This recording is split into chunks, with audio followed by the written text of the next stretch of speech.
Welcome to Nonprofit Thrive, a podcast where we learn from the humans who are helping nonprofits succeed in the digital world. Now, let's get started with the show.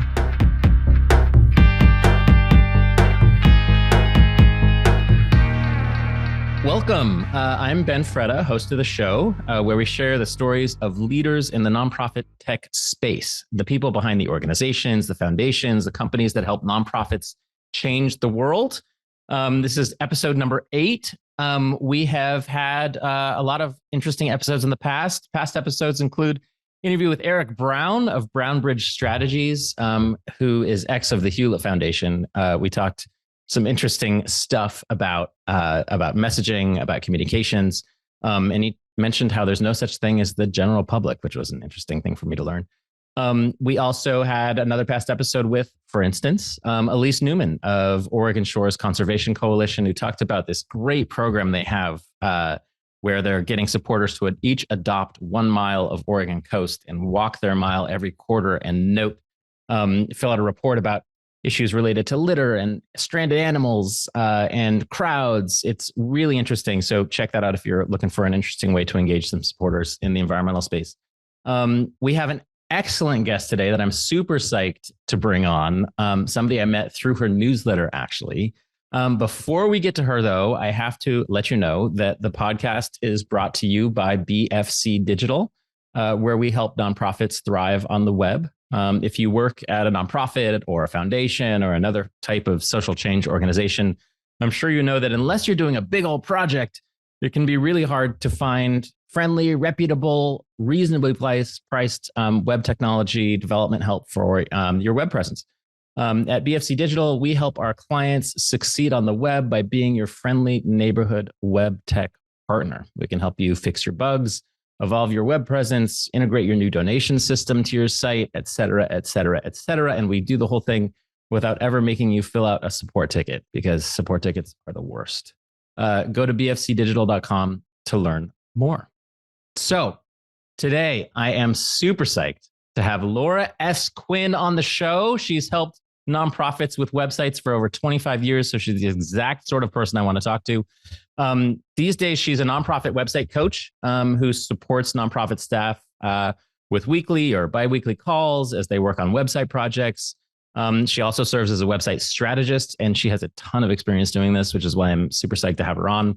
And this is the part where I learned about her. She has an excellent newsletter, and this is not me plugging it for no reason. I actually enjoy this newsletter. I read this newsletter. You should too. It's called Nonprofit Website Insider. It comes out every 2 weeks. And actually, I reached out to her to join the podcast today because I read an awesome article in her newsletter. So you must check that out. Thank you for joining the show, Laura. I'm so excited to be here. It's interesting hearing about BFC Digital's mission, because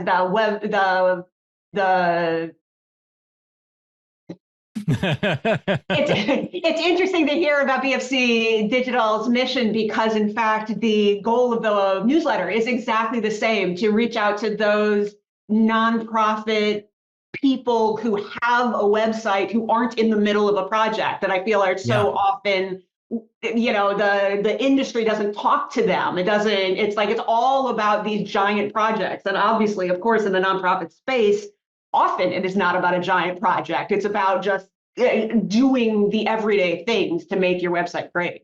Totally. And it's frustrating for us too, because we see these big projects happen, and then organizations can get stuck for like years with something that doesn't really change the way they change, right? And then they can't really change it until there's another multiple tens of thousands of dollars project. And it doesn't really need to be that way. I mean, absolutely, and shouldn't be that way. It shouldn't. You don't need to do that. You can really evolve your presence as you go along. So we're trying to make that happen more. We are on the same page with that. I'm really glad to hear. So before we get into stuff, and I really want to get into particularly the article that you wrote in your newsletter about website metrics, because that's something that listeners of the show will know. I'm definitely interested in sort of cracking this nut and figuring this out, because metrics for nonprofit sites, of course, totally different from metrics for for-profit sites. And there's so much information out there about for-profit sites. But nonprofit sites can be a little different, and it's hard to know what to measure and why and how. But before we get to there, I just want to start with your personal history. So I know you worked out of college at Accenture, which is a big consulting firm. How did you get involved in technology first, and then also why nonprofit? Yeah. So I started at Accenture back when it was actually Anderson Consulting, which now has a big Yes. stink on it, even more so than Accenture. Um, Yes.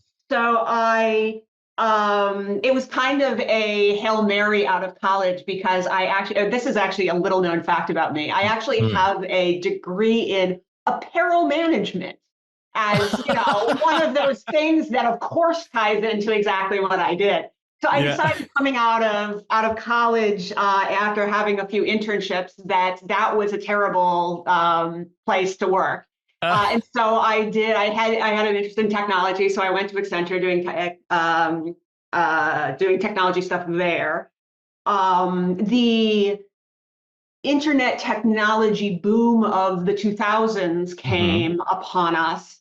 And I said to, the far off bosses that be at Accenture, I'd really like to stay. So I was in New York City at the time. I'd really like to not travel outside New York City. They have this model where there's, they fly you off to like Toronto for the week. I remember this. I remember this. This was a big deal in the late 90s, early 2000s. They would send you for the week and then you'd come back for the weekend or something. Yes, which is crazy. And like the carbon footprint of that is like amazing. But anyway, I'd like to stay in New York City and I'd like to work on internet sites. And they're like, you can't have both those things. And I said, actually, I can. And so I left and I actually worked this is another company that the actual premise of the company sounds like a joke. I worked for a consulting company that specialized in startup internet businesses. Okay.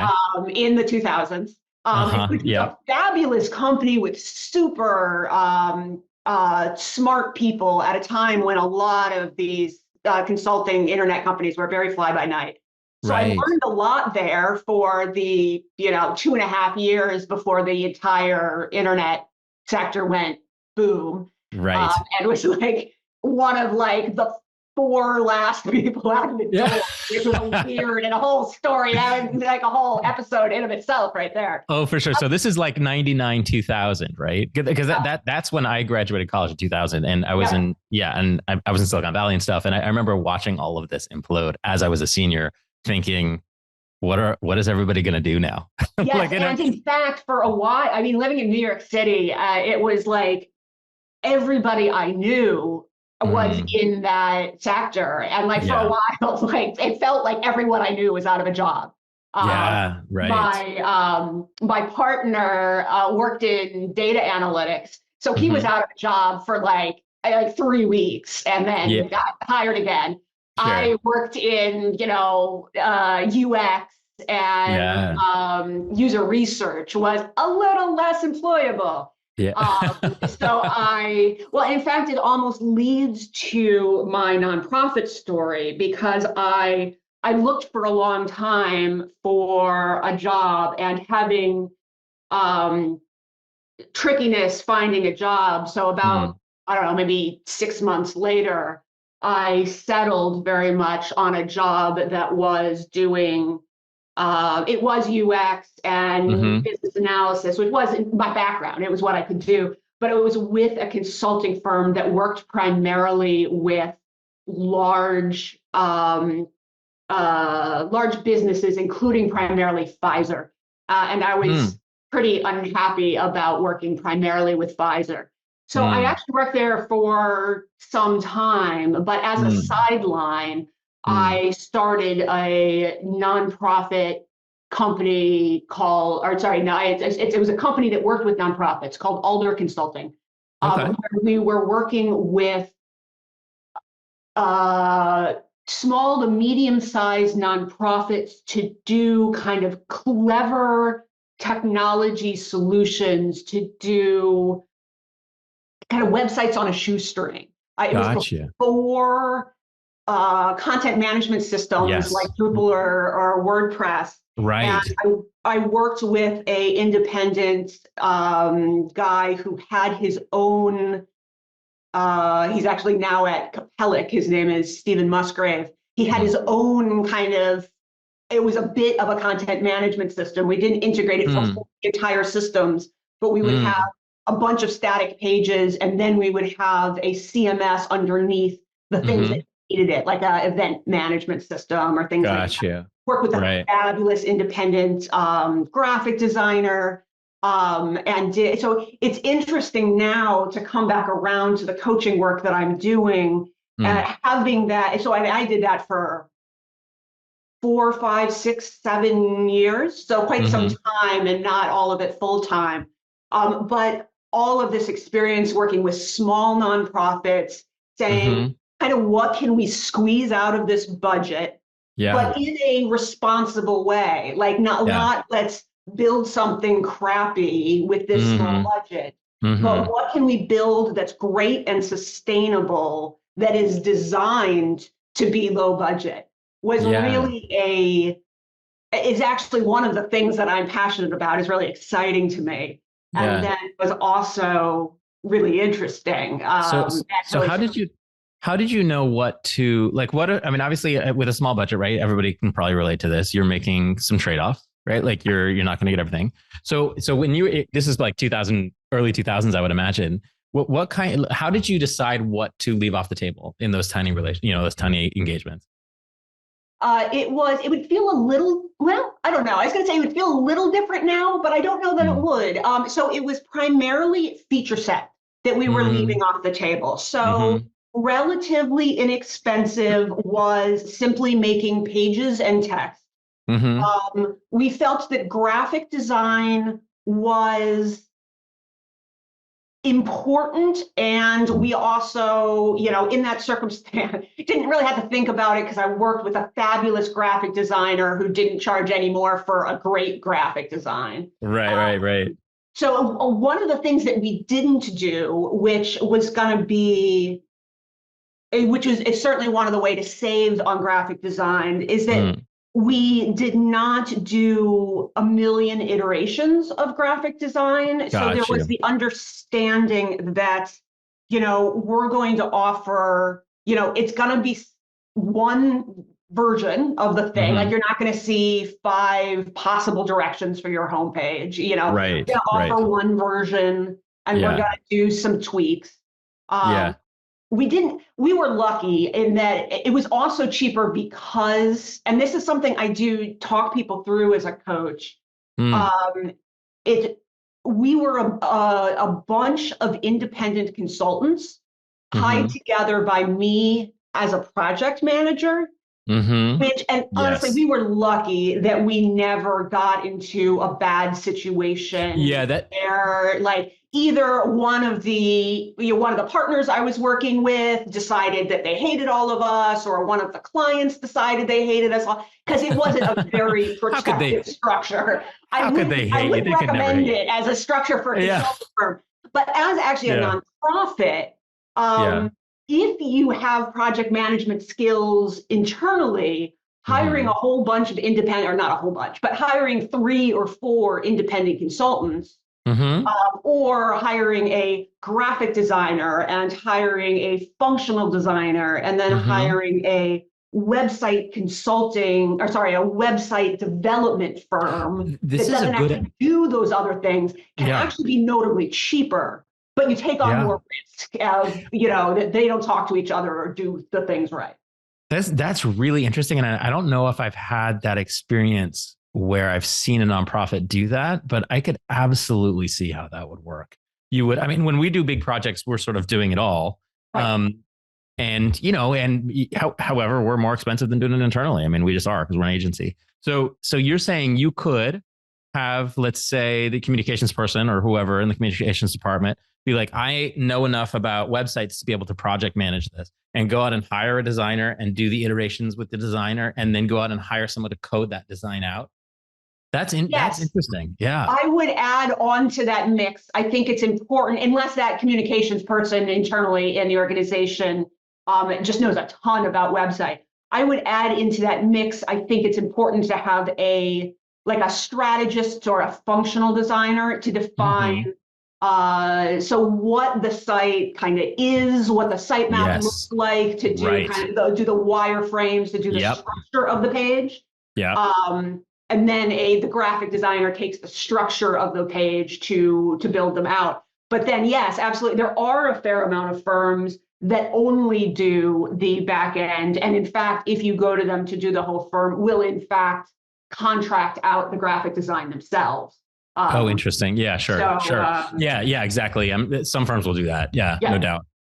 That's an interesting approach. And I would suggest people try that too. I mean, if they have the difficulty, I think for people is just not knowing, at least for our clients, is sort of not knowing how these things typically go, and then not being able to set expectations for how they go. And then number two is you do need somebody who's watching the designs, because the choices made in the design and strategy phase can really affect the amount of effort and cost the build will take, plus like future concerns, like how are you going to keep this maintained and blah, blah, blah. But if you could bring someone in to do that, or if you knew to do that yourself, you could absolutely, I think, put those pieces together. That's interesting. I 100% agree with all of those risks. That I think that it is so it's something that you should approach with a lot of caution, knowing that either you're incurring risk that things are going to go awry and you're going to have to, I don't know, start over, or that it is going to take a fair amount of time internally to manage it. Right. It's not something that's just like, oh, everybody is, silly for not having done this strategy. No, it's tough. Yeah. It's tough. I do think, not to plug myself too much, but I do think that there is, so kind of what I'm doing now as a website coach and guide is officially what I call myself, is the idea of making stuff like that a little more accessible. So basically having somebody who is like meeting with you, whatever, weekly, to be able to say, oh, have you thought of this? Or, oh, I'm really worried about what that graphic designer has given you. I think that that's going to cause you a lot of trouble. Or even, I don't think that graphic designer knows what he's doing. He should really, or that looks fabulous. Like, pay that graphic designer more, certainly not to imply it's all problems. I think that it can both add just kind of confidence to somebody who isn't, I feel like in the nonprofit sector, there's so many people who they're wearing so many hats, and they can't possibly know everything they're doing to 100%, like, oh, I've done it all 100 times before. So adding confidence to somebody who may not feel like they know everything they need to know for that role. And then actually decrease risk, and possibly, I think, in a real way, decrease the amount of money you need to spend for your project. I love this. And plug for myself. Yeah, exactly. No, I love this, because a lot of our clients we call them accidental techies. I don't know if somebody made that. We didn't make that term up. I don't know who did. It's been well used since I've been around for like exactly. I've been in that space.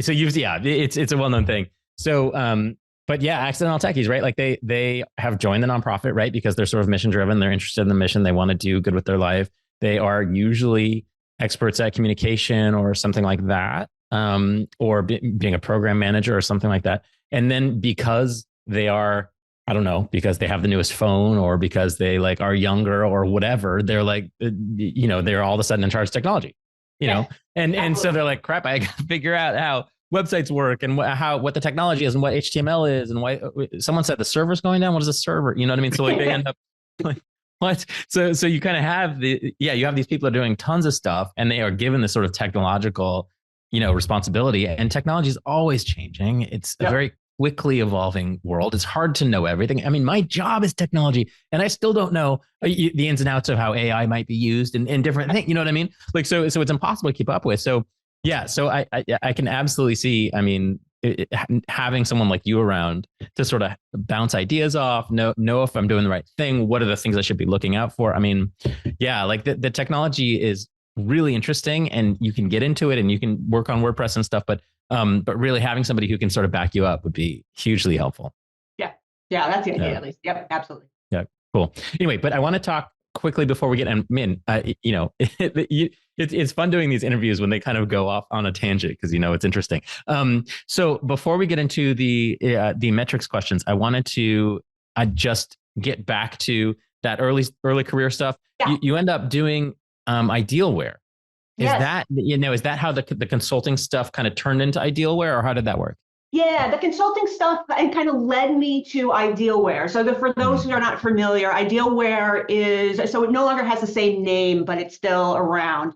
So a nonprofit that is all about helping other nonprofits choose the most effective software and technology solutions based on research-based information. Yes. So if you're looking for that, it is now, it's one of the programs of Tech Impact. So they have the Tech Impact Learning Center with a lot of, so like, for instance, there's a consumer's guide to low-cost donor management systems, which is a very rigorous review of donor management systems and what their kind of strengths and weaknesses are, et cetera.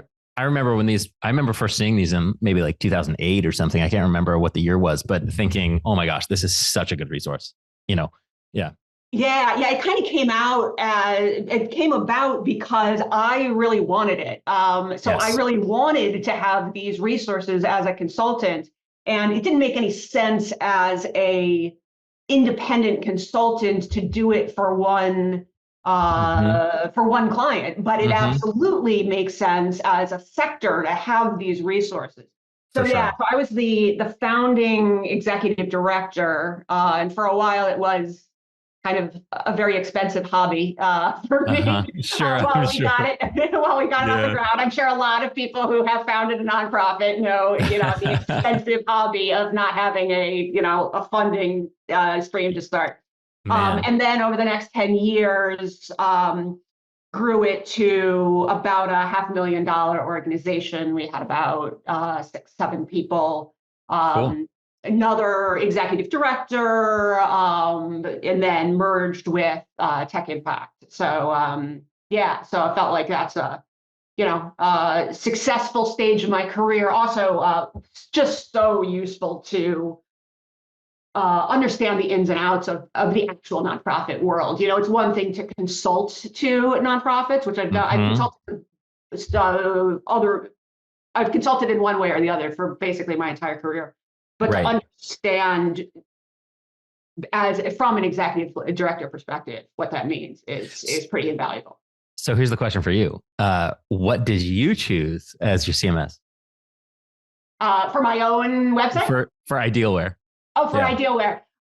We were on, actually, I don't completely remember. I think we were on Drupal.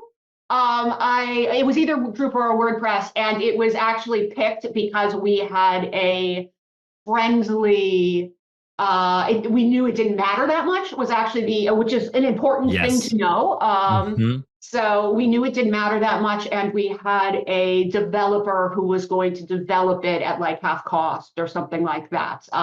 So picking something that you can maintain in the long run. It certainly we wouldn't have done that if it was something crazy or obscure.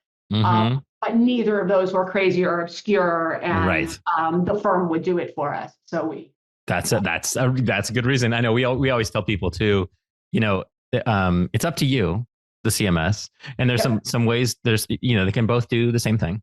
And there's some maybe fingers on the scale either direction, like what you like using better is a good finger on the scale, or if you have certain types of technology that you're looking or functionality you're looking for, there's certain things they do better, but that's sort of somewhat rare. It really just has to do with, some particulars to you, what might work. So in your case, in particular was, we have a good vendor who will give it to us for half price. That's a great these days I think things have changed also a little since then. These days, my finger is on the scale pretty hard towards WordPress, unless there's so to me, WordPress is the default, unless there's a reason to suspect that something else might, though there's certainly on the low end, like my own personal LauraSQuinn.com is on Squarespace. So it's a low end solution that doesn't need, something as complex as WordPress. But otherwise, I think WordPress is a good default unless you have some really quite complicated cases and then it's worth weighing it. It's not to say that WordPress can't take on those use cases. It's just that, okay, Drupal then enters the equation. Right. Yeah. And for us, those things are really like a lot of different access users, for instance, levels, for instance. So like if you have a lot of different access levels, that might be a good reason to do it, or a really complicated integration or a web services something or other. Yeah. But same in general, recently it's been moving towards WordPress just for like usability, like admin usability, more or less. Yeah. And there's more and more people moving into the WordPress world, and I apologize if this is the system that you specifically, if you specifically maintain Drupal, but people moving out of the Drupal world. So it is looking like WordPress is going to be, I mean, like 5 or 10 years from now, somewhat easier to find somebody to maintain for you. For sure. I don't think that's a really current concern. Yeah, exactly. I think that's absolutely true. I mean, we're sort of agnostic between them all, but and we work on WordPress, Drupal, Joomla, all that kind of stuff. We started as a Joomla. I used to work with Ryan Osmick at Soapbox Engage. Great dude. He was actually my number one podcast episode. Dude, yeah. He's a great dude. But back when I worked with him, it was all Joomla. I mean, what we were doing was Joomla, and that has sort of died out. Yes. Unfortunately. Yes, would not recommend Joomla these days, unfortunately. Anyway, but so that all that is to say, when I first saw your reports in 2008, 2009, and you had reports on CMSs, donation systems, all that kind of stuff. I was like, wow, this is a great resource. So good. And then when that ended, you ended up jumping into consulting that you're doing now, right? Yes, in kind of various forms. So I've been essentially an independent consultant since I had a brief stint with an agency that works with nonprofits. Yes, so I certainly would summarize that up as, yes, I've been doing website consulting to nonprofits since then. So let's get into the thing I wanted to ask you about, which was the article that I read in your newsletter about metrics, because metrics is a big black box to me in some ways. There are a lot of things you can measure, and we have measured a ton of stuff in the past. But the hardest part for us is like conceptualize what to measure and why. A lot of the stuff you read online, or the people that I speak to in web development who are doing for-profit sites, it's much more obvious. It's almost like a math equation. Like, we want people to buy a pair of shoes, and each pair of shoes $50, and we know exactly how much money we can spend on ads, multiplied by the drop-off rate, multiplied by the conversion, blah blah blah. And it's almost like a math equation. And in nonprofit world, it's not like that really. So can you talk a little bit about how to conceptualize what to measure? And one of the things I loved about your article was that you do have like a process that you've laid out for people to follow to start to get at these. It's a big question, open-ended, but I think people really, find it useful to hear about. Yeah, so I feel like there's kind of two whole buckets of thoughts here. There's the what do I measure and why? And I'll talk about that first. And then I feel like it's important to think about not just so even once you've decided, all right, I'm going to measure these 6 things because these reasons, you need to, in fact, embed that in a process and decision-making if you expect to actually do it and to have value in it. So I feel like there's a what do I measure and why, and then how do I actually do that? So starting with the what to measure and why, I think it's really important to back up to what are your fundamental goals for your website.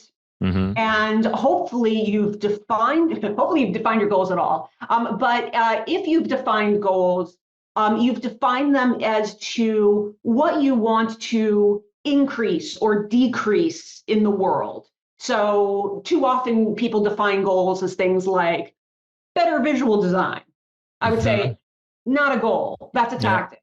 Interesting. So basically to say, I've chosen a hard example for myself because the goal there would imply so if I feel like my visual design is not great, it implies that I am hoping that, over the course, I redesigned it last year. I'm now engaged in trying to measure whether I have increased credibility. I'm choosing a hard one for me, but I'll walk down that path. Cool. Or you might have, a much more tactical, like let's choose two more tactical, like more donations is an obvious one, or more increased engagement on our articles. We want people to actually read and learn from this informational information that we put up on our website. So you start from those goals. So you then say, what can we measure, which is either directly measuring those things or is what we in the research world call a proxy measure for those things. So a proxy measure is basically, okay, it's not exactly that, but we would expect to see increase in X if we are doing a good job in, like, for instance, credibility is a good one. Like, unless you're going to literally go out and survey people and say, do you think this is a credible website? And I mean, you could actually do user research and stuff like that to actually, pre and post, you could do user research to determine that. But if we're looking at it through website metrics, then you want to think through what actions would someone take on your website that would imply they find you more credible? And actually, although I've chosen a hard one conceptually, I think this is a fairly straightforward one to measure, because you would expect that people, you have less people just kind of looking at your website briefly and then saying, not for me. Or, Oh, no. I did. So longer engagement time. Yep. So longer engagement time. What I just said, looking at your website and saying, not for me, that would be your bounce rate. Exactly. So bounce rate is a confusing metric, but it's basically people who leave your site after only 10 seconds, or less than 10 seconds. So it's basically they, not necessarily completely bad, but if you compare it over time, certainly you would hope for it to go up. See, looking at your about page and bouncing would be a bad metric, because no one, if your contact information is on your about page, possibly, but if someone is going to your about page to understand you, then logically, they probably want them to go someplace else. They're not there to understand you. That's not logically probably the goal. But big caveat for your contact information, because there's probably a lot of people who come to your website just to find your contact information. For sure. Bounce rate's always been a tough one for me too, because it does seem like it's capturing how well you're communicating what you're doing, but it also is capturing the quality of the traffic coming in. So like, let's say there's a big link in the New York Times article about something and they link to your site, but they actually meant to link to like a different site. And so you get a bunch of people like mistakenly coming in, they're all going to bounce. Are you doing anything wrong there? Or is that, you know what I mean? So like sometimes it has to do with the traffic coming in, which is tough too. I totally agree that it is tough. And it is, I feel like people take it too seriously as, holy crap, we've got a 40% bounce rate. We need to decrease that to 5%. Like that one, that's never going to happen. That just people are going to bounce. And also there are reasons to bounce. There's a good article that I suspect by the time this podcast launches, my issue of my newsletter will be out. So look for, the Website Insider. It's actually, I've finally gotten, I'm very excited. You can Google nonprofit Website Insider and you actually find my excellent writing. That is excellent. Yeah. So I have something coming out, which is, I have an article on metrics for measuring the engagement of informational articles. And also it has a list of helpful articles, one of which is bounce rates and reasons that people might bounce, which is, and one of them is exactly what you said. Like there is a offsite link, which is incorrect. There is like, not all of these reasons are bad. Like they found your phone number and have left. Like that's great. I mean, if that was what they were trying to do, or they, they're in crisis. They found the number that they need to call in less than 10 seconds. Fabulous. That's a awesome. goal, Yeah. So that's a tricky one. But anyway, but I interrupted our train of thought, which is what happens with this, right? Because you go on tangents. But anyway, so you're looking at not the tactics, but what the goals are, right? So so continue on that vein if you don't mind. So we talked through so kind of one flow of so kind of starting at the goal and thinking through metrics and proxy metrics. So we talked about kind of increasing credibility as what one might measure. So things like bounce rate and time on site, conceivably returning visitors. The returning visitors is always hard for a bunch of reasons. Actually, I'm going to take that off. Never mind returning.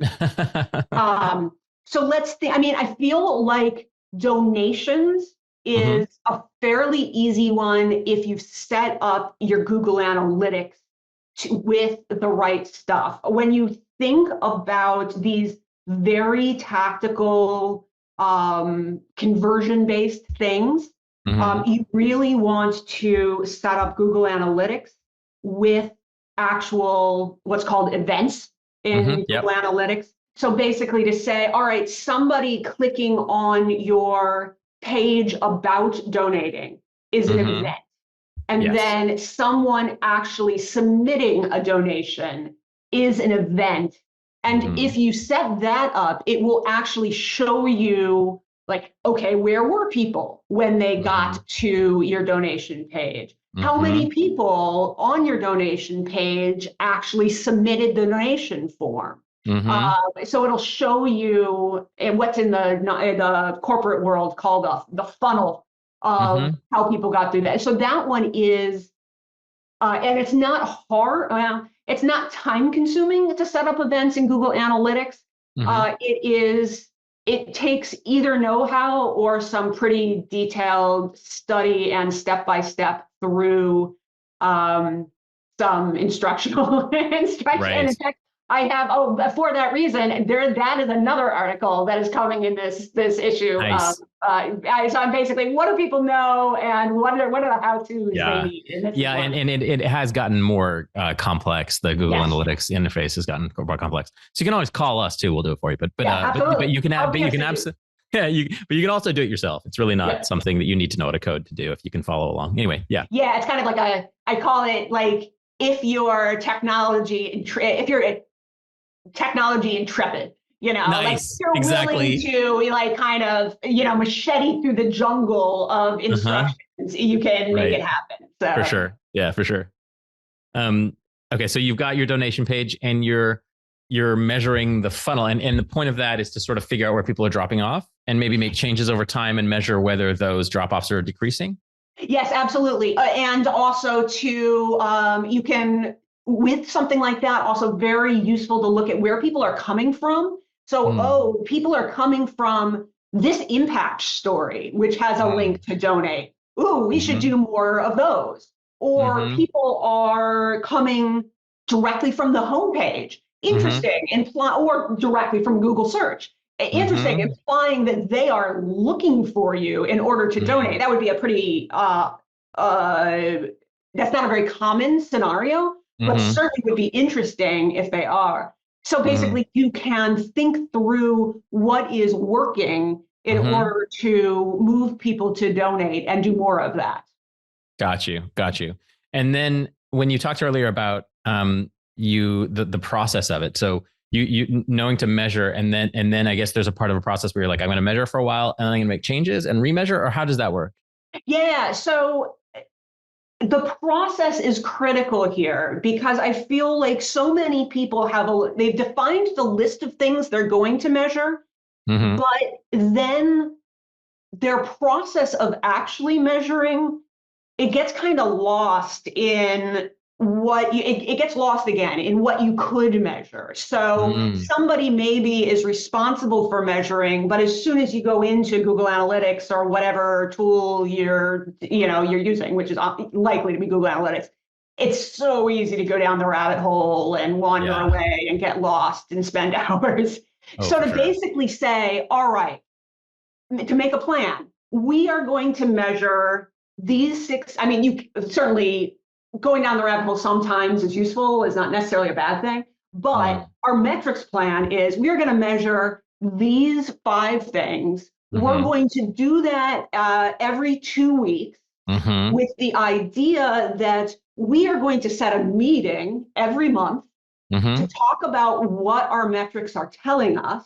And then we're going to make changes, because we're going to make changes in content or other things, likely content, every month or 2 months in reaction to what we've learned. That fundamentally, if you're not going to change anything based on what you've learned, you might as well not measure anything. So it all should be, it should all be based on what information do you need to make the decisions that you want to make about the site? How often are you going to make those decisions? And how often are you going to actually make changes? Right. And there's more, there's more process than that potentially if you're a larger organization, because you need to decide who does what. Do you need to summarize it up for the powers that be so the decisions that can be made, all of that stuff. But if you imagine yourself as a small team, it's pretty straightforward. It's like, okay, there's a couple of people gathering to say, oh, this is working well. Ooh, we tried this experiment last month. We put this thing up. That didn't work well. So let's not do more of that. Let's try this other thing instead.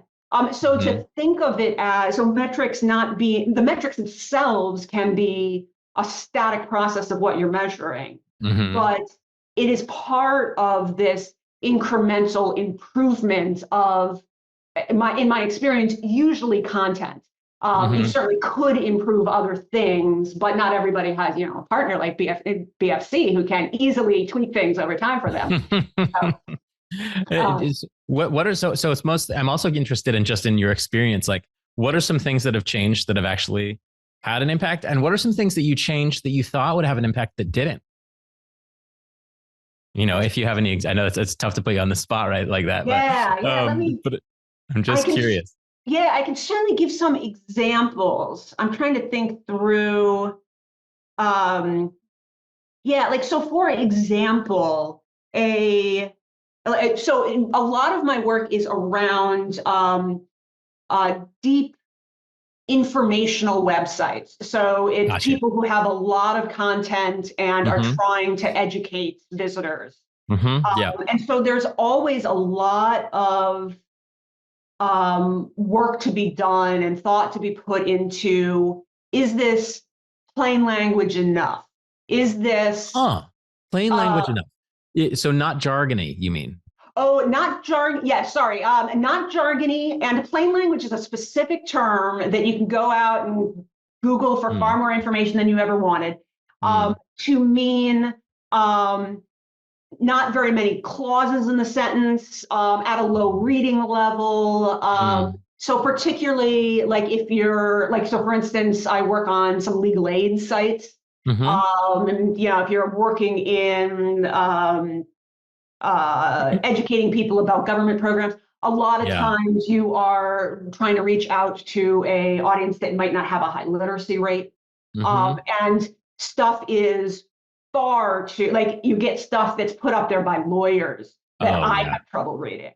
For sure. So basically to say, is it plain language enough? But then there's often stakeholders are asking, essentially, is it too plain language? You've got a lot of people who, especially subject matter experts, who say, well, this is so dumbed down that it's not useful.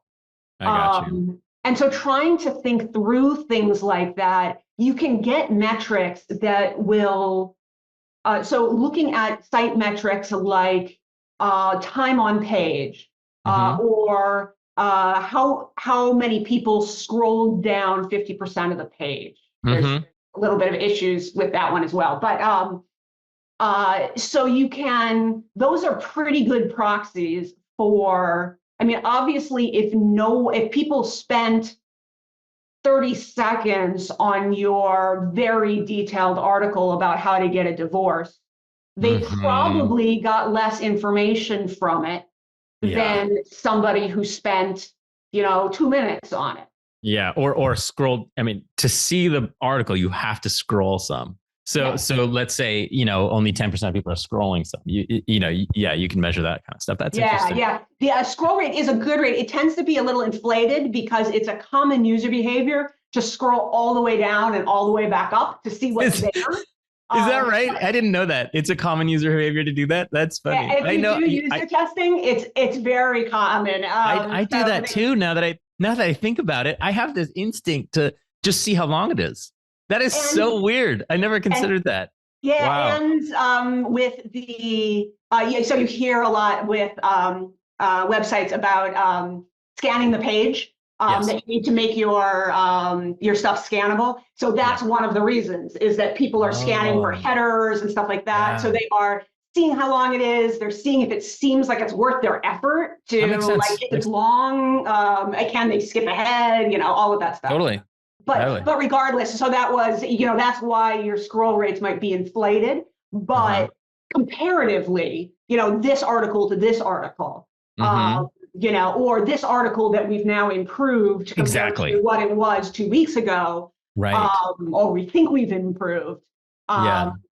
So yes, so that's the type of thing. That's a very tactical example of what you might do.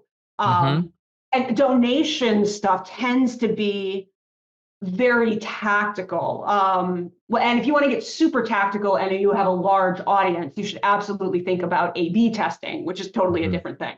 But assuming you don't have a big enough audience for A/B testing, which is probably a lot of the nonprofit world, you can do things like, all right, I'm going to change the wording on this, on my donate page. I'm going to I'm going to add something about our impact onto this donate page. I'm going to wait a month.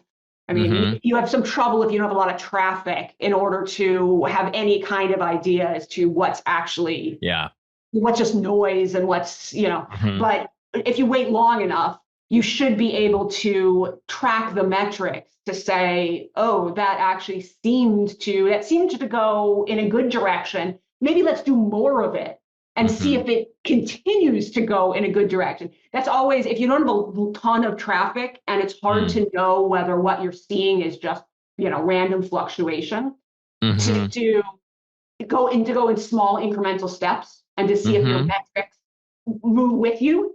In small incremental steps, it's more likely to be real if it continues to go up over time than if it, it went up, even up for 2 periods and then it dropped. And Got you. Because I guess you're right. You do need a high enough N, I guess, in stats world to have a result. When you're talking about, just so people know, can you explain what A/B testing is and why that's different from this testing, 2 weeks over time testing? Yes. And also what kind of traffic you would need to actually do a good A/B test. A detailed question. So an A/B test means that you're going to actually have 2 different, so as opposed to measuring kind of a baseline that I have today, and for the last 2 weeks, whatever, how I'm doing. And then I'm going to change it. And for the next 2 weeks, I'm going to see what happens. An A/B test is I have both of those options up on the site at the same time. And I'm going to you can decide how many people you want to see one, but you say, all right, I'm going to show 10% or 20% of people this alternative option, and I'm going to see what happens with it. It used to be the case that there was a Google tool that would help you with the implementation of the A/B testing. That's not as true anymore. And so this has become a little harder to do as a DIY approach. Right. I actually need to now look into it. I'm not actually sure if you can. It's definitely not free. I don't know whether it has gone from free to, maybe you can pay $100 for 2 months and just do what you want and get out of it. But it is, and those tools then help you to understand how much traffic you need and how long it will take. Right. So, and it depends on how big what's called the lift. So what the difference is. So if immediately, like, so for instance, let's talk about a donation page just because it's easy to talk about. So if you're doing an A/B test and every single person donates for your B variation, so this new thing you're trying, while nobody donates on your old thing, then it doesn't take all that many people for statistically to be very likely that this thing is making a difference. Right. However, in the real world, what we see is this thing has a, like a 5% increase would be a quite substantial increase. Right. And then you might, so either you need lots and lots of people, so you need thousands or tens of thousands. What you need is thousands or tens of thousands of people coming through. And that is either a lot of site traffic or it's a really long period of time. I see. Okay. Yeah. And it's not typically done for a long period of time, it's not typically done for like 4 months. I kind of feel like so much changes over that period of time that you have all these external factors that can screw up your data and stuff. Yeah. From what I understand, it's usually a day or two, Yeah, exactly. So I've certainly seen them for like a week or things like that. My partner works for LL Bean. And it'll go up for a couple of hours. And, exactly. And they get a ton of data from a couple of hours, though. Exactly. And it'll, and in fact, they'll just put it on a very small slice. They'll only, like 1% of people will see it. They'll put it up for a couple of hours. And the advantage there is because a lot of things you could do might have a detrimental effect. And if you're talking about something like, purchase of boots over a long period of time, or clothes or outdoor equipment or all of the great things that LLB sells, not to, sell LLB short, then you could have, so certainly don't assume that anything you're going to do to your donate form will be good. Gotta be good. Right. Yes. You might screw it up. Listen, Laura, I feel like we could talk for hours about this. Unfortunately, we are reaching the end of our time. I swear we got to do this again, though, because there is so much more to cover here, not just about metrics, which is a huge topic itself, but I know you're a huge expert in user experience and user research and how to get people through and get people what they need on the site and et cetera, et cetera. We got to do this again. Okay. But before we do, the last thing I should ask you is just where can people find out more about you, your work? Where can people sign up for this newsletter that I keep saying is so great because it is, and people should sign up for it. Give them that information. Fabulous. Yes, I am pretty findable on the web. So Laura S. Quinn, exactly like it sounds. I am Googleable by my name to find my site, which is exciting, which is in fact simply laurasquinn.com. And there's a page there for the newsletter, but I won't try to give it to you verbally. If you go to the site, scroll down, it's in the footer. It's pretty hard to escape. Click on newsletter and get it, because the whole reason we're having this conversation is because of your newsletter. That's how I found you, and it was super useful. It has been for a long time. So I'm so glad that it is. Yeah, it's intended to be. I feel super strongly that I don't want to send out crap that people don't want to receive. I want to send out things that will actually be valuable to, all of the incredibly hardworking people in the nonprofit space. Yeah, and this honestly, I'm saying this completely honestly. I mean, it is very useful and valuable and full of really good information. I mean, there's a ton of newsletters people do for marketing reasons or whatever, but this one is actually very, very useful. So people should sign up. Yeah. It has been so good to talk to you. Thank you so much for coming on. And we got to do this again. Absolutely. This has been such a pleasure, Ben. Thank you so much. Right on. Thanks for listening to the Nonprofit Thrive podcast. We'll see you next time, and be sure to click subscribe to get future episodes.